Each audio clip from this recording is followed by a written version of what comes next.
વિદ્યાર્થી મિત્રો, સ્વાધ્યાય 11.1 દાખલા નંબર 3 5 સેન્ટીમીટર 6 સેન્ટીમીટર અને 7 સેન્ટીમીટર બાજુવાળા ત્રિકોણની રચના કરો અને પછી બીજો ત્રિકોણ રચો કે જેની બાજુઓ પ્રથમ ત્રિકોણની અનુરૂપ બાજુ કરતા 7/5 ગણી હોય. તો અહીં જુઓ છો, અહીંયા તમને ત્રિકોણની ત્રણે ત્રણ બાજુઓ આપી દીધી છે અને સ્કેલ માપન આપ્યું છે 7/5. તો અહીં અંશ મોટો છે, છેદ નાનો છે. અંશ મોટો છે એટલે આની કિંમત 1 કરતા મોટી આવશે અને સ્કેલ માપનની કિંમત 1 કરતા મોટી આવે તો જે આપણને મળશે ત્રિકોણ એ આપેલા ત્રિકોણ કરતા એની બાજુની લંબાઈ એ મોટી હશે. તો હવે સૌપ્રથમ આપણે આપેલા બાજુવાળો એટલે કે આ રીતનો ત્રિકોણ આપણે કે જેની 5, 6 અને 7 સેન્ટીમીટર હોય તો હવે આપણે ત્રિકોણ ABC રચીએ. તો સૌપ્રથમ 6 સેન્ટીમીટર લંબાઈનો આપણે AB રેખાખંડ રચીએ. ધારો કે આ 6 સેન્ટીમીટર લંબાઈનો આ BC રેખાખંડ છે કે જેની લંબાઈ 6 છે. હવે આપણે B બિંદુથી 5 સેન્ટીમીટરનો ચાપ અને C બિંદુથી 7 સેન્ટીમીટરનો ચાપ મારશું એટલે આપણને A બિંદુ મળશે. તો આપણે 5 સેન્ટીમીટરનો B બિંદુએથી ચાપ મારીશું એટલે આ રીતના આપણને ચાપ મળશે અને C બિંદુએથી આપણે 6 સેન્ટીમીટરનો ચાપ રચશું એટલે આપણને આ રીતના ચાપ મળશે. તો આ બંને ચાપ છેદે તે આપણું બિંદુ હશે E અને આપણે એને E બિંદુને B સાથે અને C સાથે જોઈન્ટ કરીને આપણે ત્રિકોણ પૂર્ણ કરીએ. આ રીતના AB રેખાખંડ અને AC રેખાખંડ. તો આ રીતના આપણને ત્રિકોણ ABC આપેલા માપનો મળે છે. હવે આપણે આને સમરૂપ હોય તેવો 7/5 ગુણોત્તર વાળો આપણે ત્રિકોણની રચના કરવાની છે. તો સૌપ્રથમ આપણે લઘુકોણ બને તેવું એક BX કિરણ BC ના જે અર્ધતલમાં A છે તેના વિરુદ્ધ અર્ધતલમાં આપણે લેવાનું છે. તો હું અહીં એક BX કિરણની રચના કરું છું કે આ BX કિરણ એ લઘુકોણ થાય ખૂણો CBX લઘુકોણ થાય તેવું BX કિરણ BC ના જે અર્ધતલમાં A છે તેના વિરુદ્ધ અર્ધતલમાં રચ્યું છે. તો હવે આ BX કિરણ ઉપર આપણે જુદા જુદા ચાપ લેવાના છે. પણ કેટલા ચાપ લેવાના? તો આપણો ગુણોત્તર કયો છે? 7/5. તમામ મોટામાં મોટા કેટલા છે? તો મોટામાં મોટા કોણ છે? 7. તો આપણે આ BX પર 7 ચાપ રચવાના છે. તો હું 7 ચાપ રચીશ. 1 2 3 4 5 6 અને 7.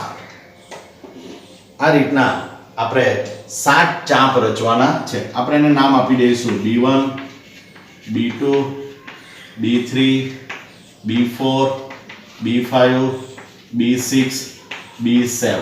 આ રીતે આપણે 7 ચાપ રચવાના છે કે જે સાથે 7 ચાપ એકરૂપ હોય છે. તો આપણે સાથે સાથે રચનાના મુદ્દા પર લખતા જઈએ. તો સૌપ્રથમ આપણે શું કર્યું? તો સૌપ્રથમ આપણે આપેલા માપનો ત્રિકોણ રચ્યો કે જેની બાજુઓ 5, 6 અને 7.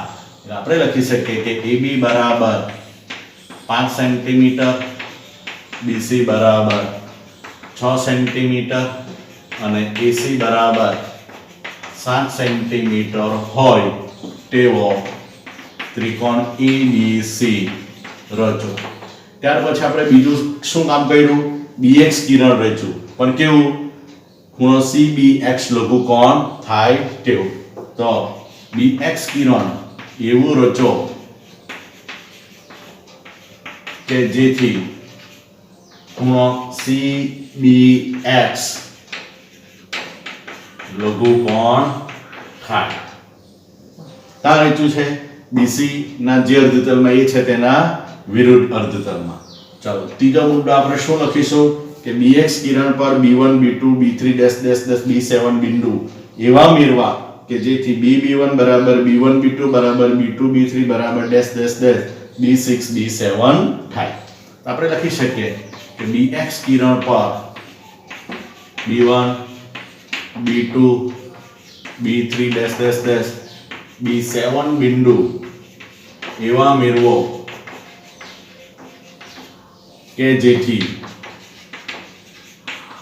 B1 બરાબર B1 B2 બરાબર dash dash dash B6 B7 થાય.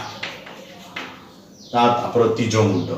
હવે જે તમને આગલી રચનામાં વાત કરી તે રીતના છેદમાં કેટલા છે 5, તો 5 જે છે 1 2 3 4 5 એટલે B5 ને C હાથના જોડવાના છે. B5 ને C હાથના જોડવાના છે એટલે છેદમાં જે હોય તેની હાથના ત્રિકોણના શિરોબિંદુને જોડવાનો તે ચાપ સાથે.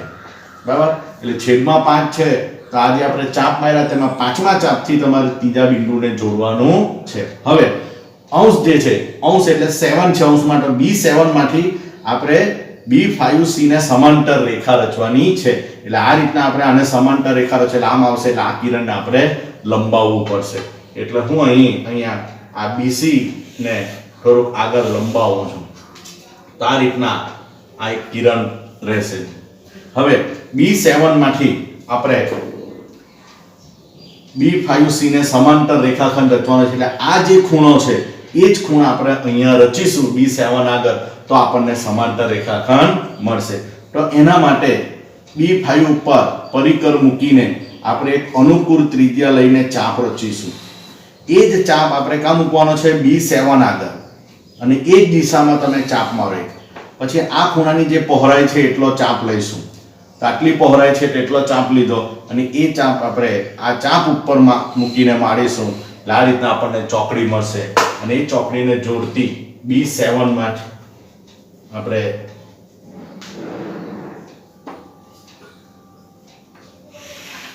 આ રીતના રેખાખંડ દોરશું. તો અહીંયા જ્યાં છેડે તેને આપણે શું નામ આપવું C ડેશ. એટલે આ રીતના આપણને B5C ને સમાંતર રેખા B7C ડેશ મળે છે. અને આ બે ખૂણાઓ કેવા થશે એકરૂપ થશે. બરાબર, અને આ ખૂણા જો એકરૂપ હોય તો જ આ બે રેખા સમાંતર થાય. હવે આગળની રચનામાં જોઈ ગયા તે મુજબ C ડેશ માંથી AC ને સમાંતર આપણે કિરણ રચવાનું છે. તો આપણે એને સમાંતર કિરણ રચીશું એટલે આ કિરણને પણ આપણે શું કરવું પડશે આગળ લંબાવવું પડશે. તો આ કિરણને હું આગળ લંબાવું છું.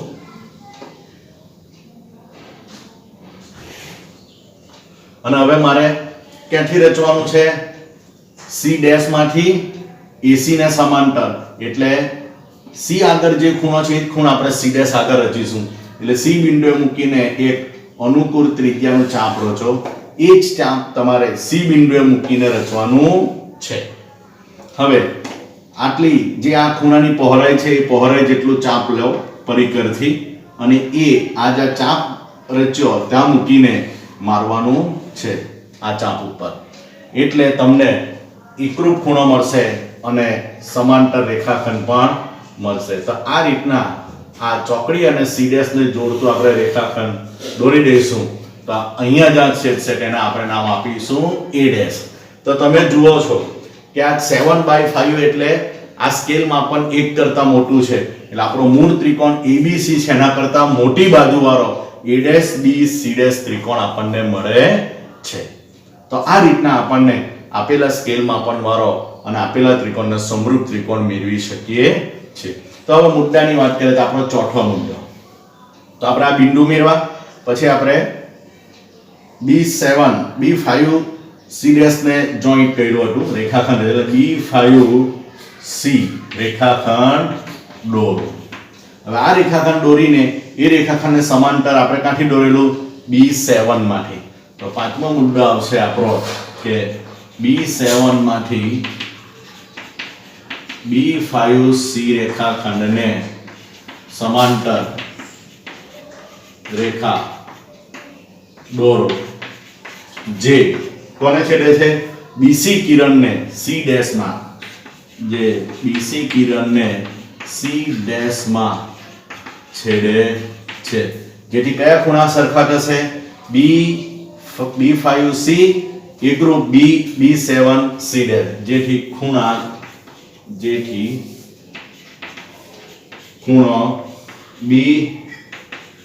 B5C એકરૂપ ખૂણો B7C B7C dash B7C dash. હવે એ જ રીતના આપણો છઠ્ઠો મુદ્દો આવશે કે C ડેશ માંથી આપણે કોને સમાંતર AC ને, તો C માંથી AC ને સમાંતર રેખા દોરો જે કોને છેડે છે BA કિરણ ને, જે BA કિરણ ને A ડેશ માં છેડે છે, જેથી કયો ખૂણો એકરૂપ થશે BCA એકરૂપ BC ડેશ A ડેશ, જેથી ખૂણો BCA એકરૂપ ખૂણો BC ડેશ A ડેશ થાય। તો આ રીતના આપણને ABC ને સમરૂપ ત્રિકોણ A dash B dash C મળે છે। એટલે આપણે લખી શકીએ, બરાબર, બે મુદ્દા।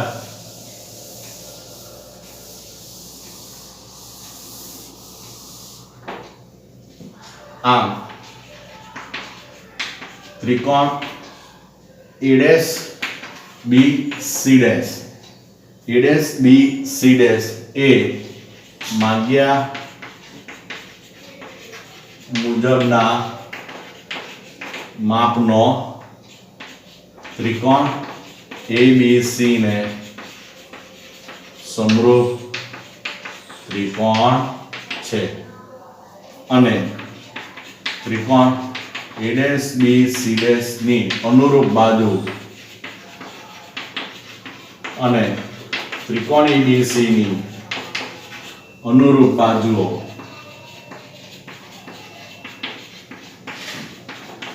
ઓનો ગુણોત્તર કેટલો થાય છે 7/5 થાય છે। તો આ રીતના આપણે આપેલા સ્કેલ માપન વાળો આપેલા ત્રિકોણને સમરૂપ હોય તેવો ત્રિકોણ આપણે રચી શકીએ છીએ। વિદ્યાર્થી મિત્રો, સ્વાધ્યાય 11.1 દાખલા નંબર 4, 8 સેન્ટીમીટર આધાર અને 4 સેન્ટીમીટર વેઢ વાળા સમદ્વિ બાજુ ત્રિકોણની રચના કરો અને પછી એવો ત્રિકોણ રચો કે જેની બાજુઓ સમદ્વિભુજ ત્રિકોણની બાજુઓ કરતા 1.1 ગણી થાય। એટલે આપણે એવો ત્રિકોણ રચવાનો છે કે આધાર એટલે નીચેની બાજુ એને આપણે BC લઈએ તો 8 સેન્ટીમીટર અને ઉપરનું શિરોબિંદુ એ વેઢની લંબાઈ આપણે D લઈએ તો આ 4 સેન્ટીમીટર થવા જોઈએ, બરાબર। એટલે આ બે બાજુઓ સરખી થશે AB અને AC। તો આ રીતનાનો આપણે ત્રિકોણ રચવાનો છે કે જ્યાં આધાર 8 અને વેઢ ED ની લંબાઈ 4 સેન્ટીમીટર હોય। તો આપણે એવો ત્રિકોણ રચીએ। તો સૌપ્રથમ આપણે BX કિરણ એક લીધું છે અને BX કિરણમાં BC બરાબર 8 સેન્ટીમીટર થાય તેવું આપણે C બિંદુ લીધું છે। તો હવે આપણે શું રચવાનું છે, વેધ રચવાનો છે કે જેની લંબાઈ 4 સેન્ટીમીટર હોય। તો આપણે BC નો વેધ દોરીશું એટલે આપણે શું દોરીએ, લંબ દ્વિભાજક રચીએ। તો સમદ્વિભુજ ત્રિકોણની અંદર વેધ એ મધ્યગા પણ થાય છે, એટલે આપણે B બિંદુએથી અડધાથી વધારે માપ લઈને બંને બાજુ આપણે બે ચાપ રચીશું BC ના બંને અર્ધતલમાં। એ જ રીતના C બિંદુએથી પણ BC ના બંને અર્ધતલમાં બે ચાપ રચીશું। એટલે આ રીતના આપણને બે ચોકડીઓ મળશે। એ ચોકડીને જોડતી આપણે રેખાખંડ દોરી દે, પણ એ રેખાખંડ હું ઉપરના ભાગે જ દોરું છું કારણ કે આપણને ઉપરના ભાગનું જ કામ છે। એટલે આ રીતના મેં એ ઉપરના ભાગે આ રીતના એ રેખાખંડ રચી દીધો। તો આ રેખાખંડ એ વેઢ આવે છે, તો આપણને વેઢ મળે છે, પણ એ વેઢ નું અંતર કેટલું છે, લંબાઈ 4 સેન્ટીમીટર। એટલે હું 4 સેન્ટીમીટર એટલે આ અડધી થશે કારણ કે BC 8 સેન્ટીમીટર એટલે 4 સેન્ટીમીટરનું માપ લઈને હું અહીંયાથી એક ચાપ રચું છું। તો આ જે બિંદુ મળશે એ આપણું બિંદુ કયું હશે, E બિંદુ, આપણું ઉપરોક્ત શિરોબિંદુ। તો E બિંદુને B અને C સાથના હું જોઈન્ટ કરી દઉં તો આ રીતના આપણને ત્રિકોણ ABC આપેલા માપનો મળે છે। તો આ રીતના આપણને ત્રિકોણ ABC જ્યાં BC પાયો 8 સેન્ટીમીટર અને વેડ આપણને આ 4 સેન્ટીમીટર નો મળે છે. હવે આપણે આ ત્રિકોણને સમરૂપ હોય તેવો પણ કેટલો 1.1 1.1 એટલે આ મિશ્ર અપૂર્ણાંકને આપણે સાદા અપૂર્ણાંકમાં ફેરવીએ તો 2 + 2 + 1 એટલે 3/2 આપણને સ્કેલ માપન મળે છે. તો આ 3/2 સ્કેલ માપન જો આપણે જોઈએ તો આ સ્કેલ માપનમાં અંશ મોટો છે અને છેદ નાનો છે એટલે આનું મૂલ્ય 1 કરતા મોટું છે. 3/2 એટલે આપણે જાણી શકીએ છીએ કે 1.5 એટલે આપણને 1 કરતા મોટો સ્કેલ માપન મળે છે. એટલે આ ત્રિકોણ જે છે એ આપણને આપેલા ત્રિકોણ કરતા મોટી બાજુ વાળો ત્રિકોણ મળશે.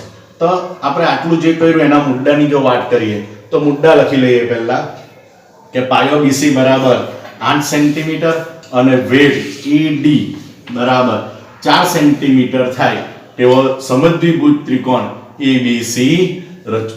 પછી આપણે બીજો મુદ્દો કે BC ના જે અર્ધતલમાં A છે એના વિરુદ્ધ અર્ધતલમાં આપણે એક કિરણ રચીએ કે જેથી ખૂણો CBX લઘુકોણ થાય.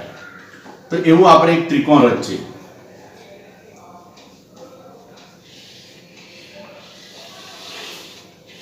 તો આપણે આ એક કિરણ રચ્યું એના આપણે નામ આપીએ BX કિરણ.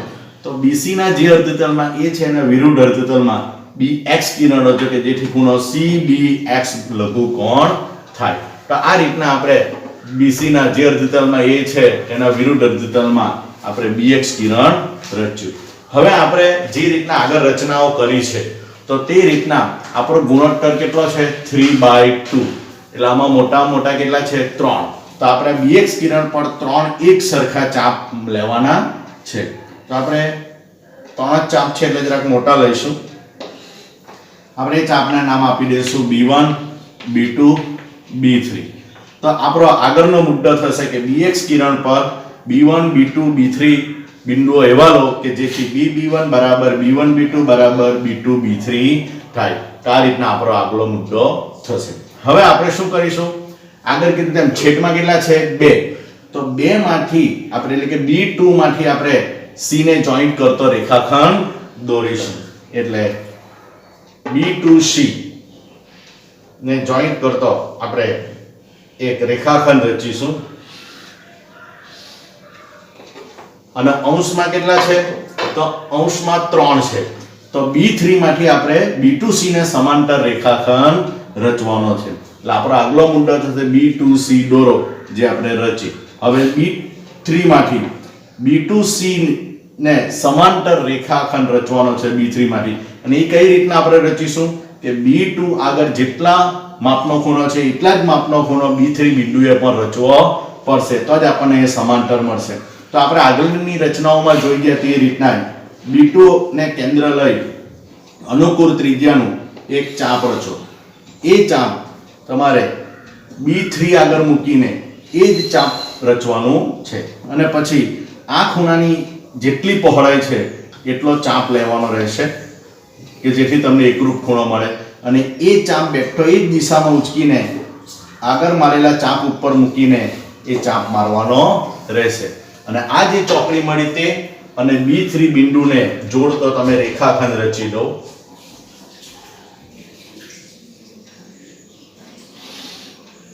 તો આ રીતના તમે જોશો કે આ બંને રેખાખંડ કેવા મળે છે સમાંતર.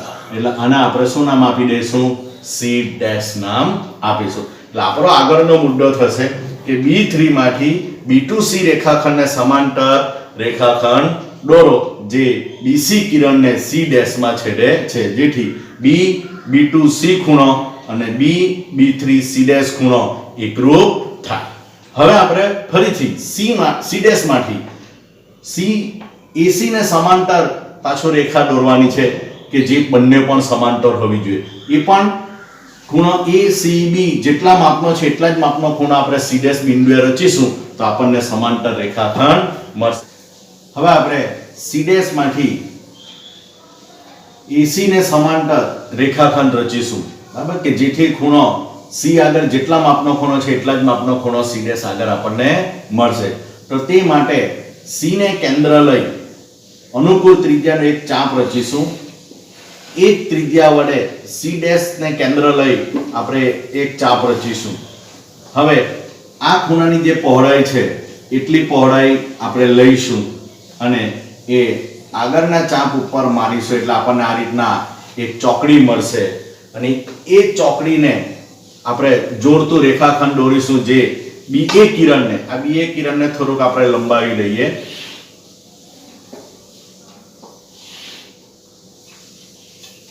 તો આ ચોકડી અને C' બિંદુને જોડતું આપણે એક રેખાખંડ દોરી દઈએ. તો આ રીતના એ BA કિરણને જ્યાં છેડે તે આપણું A' બિંદુ મળશે.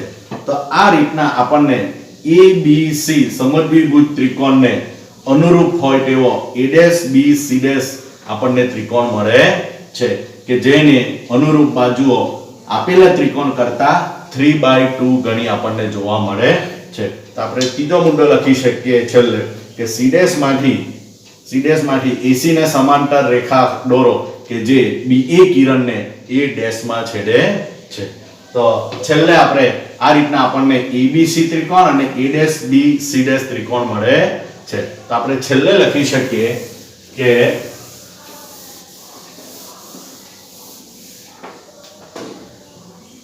ત્રિકોણ A', B, C' એ માંગ્યા મુજબના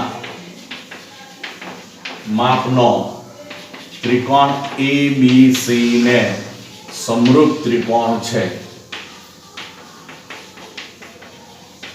જ્યાં ત્રિકોણ A', B, C' ની અનુરૂપ બાજુઓ અને ત્રિકોણ ABC ની અનુરૂપ બાજુઓ નો ગુણોત્તર 1/1/2 થાય એટલે કે 3/2 ગણો થાય. તો આ રીતના આપણે આપેલા સ્કેલ માપન વાળો આપેલા ત્રિકોણને સમરૂપ હોય તેવો ત્રિકોણ રચી શકીએ છીએ.